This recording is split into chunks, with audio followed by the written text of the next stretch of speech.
Okay, picking up from where we left off, basically just a slight change of focus in the background and the other bits and pieces did before. I'm now going to add a little bit of Lightwrap onto the characters so he integrates a little better to the scene.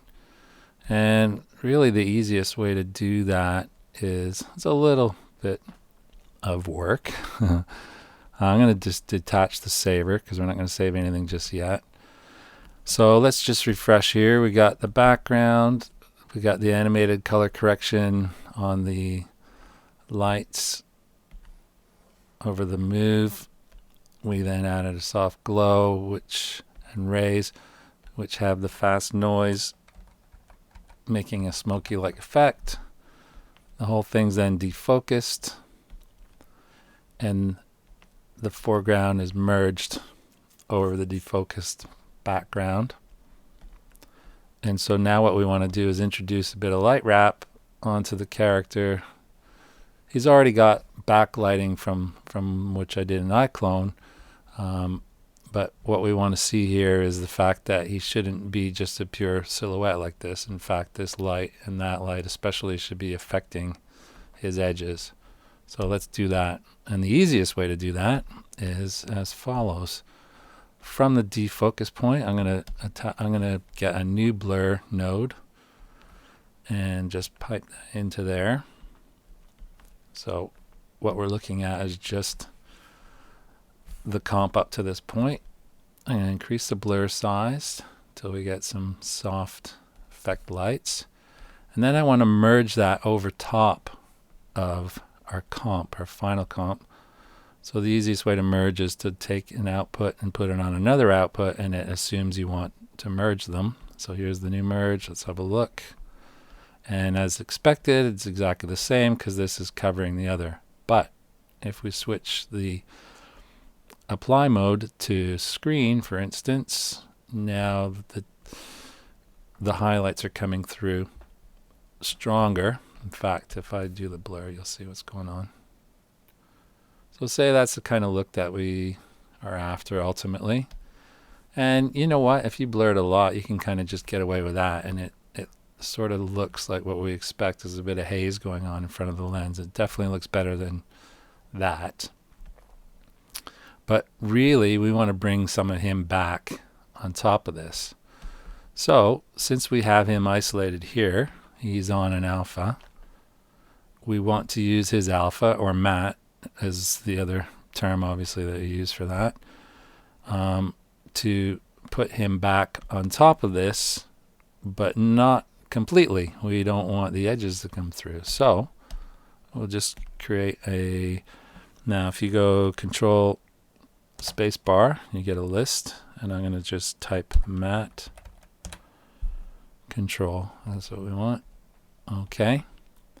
So I'm going to drag that into here. So this is what we are. Let's see it over the alpha.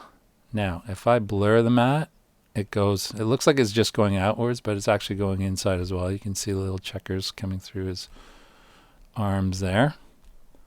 And what we want to do is put this. Oh, we need to also post multiply the image because otherwise it's just going to overlay full strength, or it's actually going to add as well, so we don't want that. So we post multiply the image. So this is what we're going to stick over top of this, and we do that by output to output, creates a new merge, and there we go.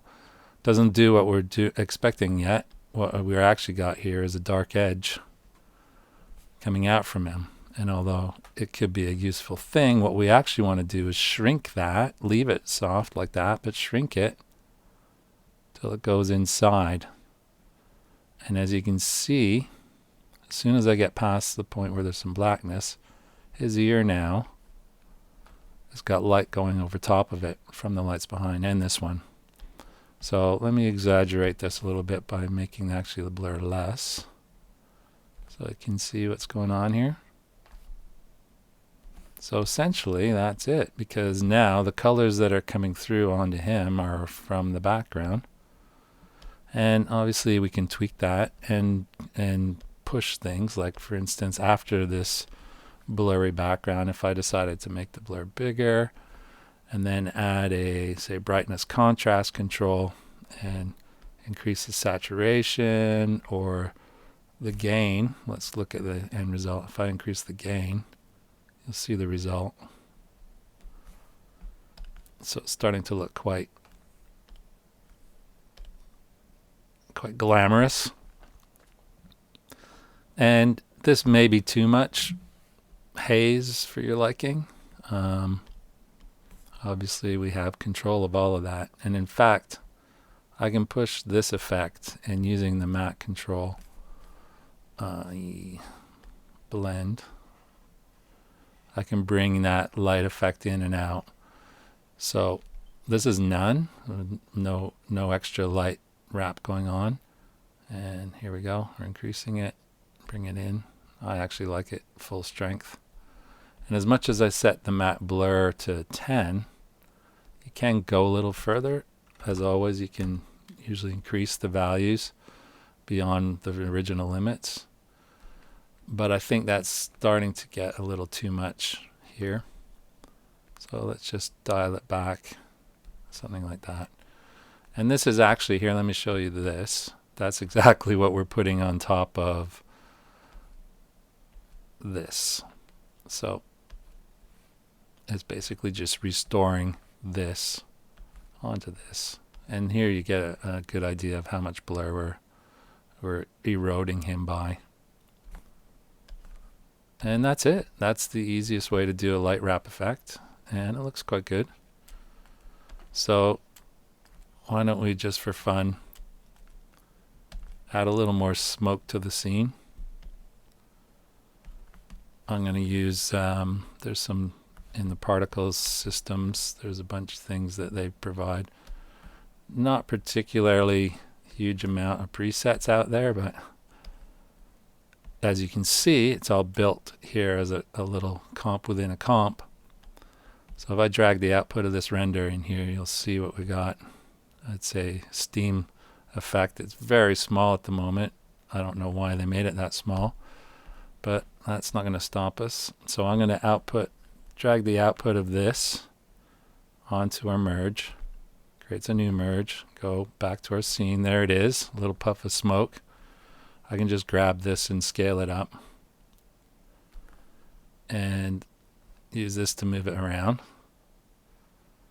Let's say that's good enough like that. This looks a bit dirty, so again, change the apply mode to screen. That's better. And then I'll just take the blend to the point where I like the look of it. And if I want, because this system here, this particle system is coming out of this render, I can now add things like the brightness contrast control, and I can up the contrast a little bit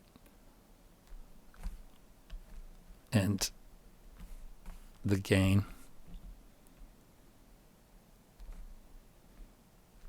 Just so we get a little more detail out of the smoke.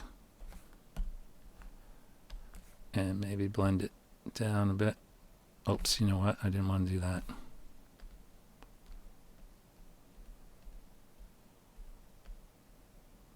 Okay, let's do that. So, bit of light wrap, and you're seeing the beginnings of, basically it's rendering right now. You can see the steam that's coming up here, or the smoke. Since there's smoke in the lights, you would assume there's some here as well. And there you go. So there's light wrap and a little bit of foreground smoke added.